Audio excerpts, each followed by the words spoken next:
Depuis quelques jours, les stations de service sont presque à sec au Mali. La cause, le blocus que les groupes armés terroristes tentent d'imposer sur les routes d'importation des produits pétroliers.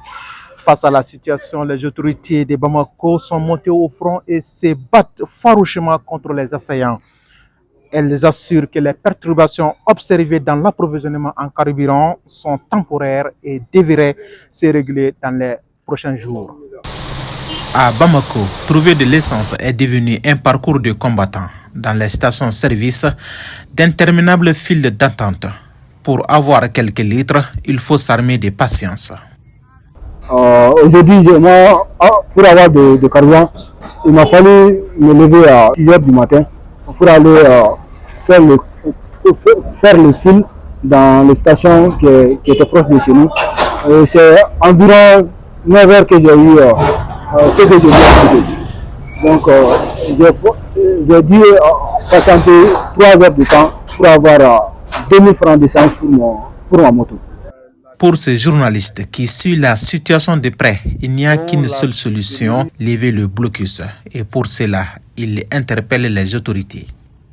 Les escortes de carburant ne peut pas être une solution pérenne, parce qu'il faut reconnaître que les autorités doivent tout faire pour casser ce blocus qui gangrène un peu le développement et l'économie même du pays. Mais il faut vraiment trouver une solution au blocus que de passer par des escortes. Et justement, face à cette situation qui perturbe l'économie malienne, les autorités ne sont pas restées les bras croisés.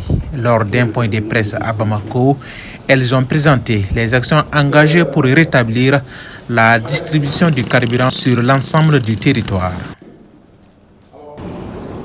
La première disposition, c'est d'organiser des escortes des camions citernes au niveau du corridor pour les ramener vers les zones de consommation.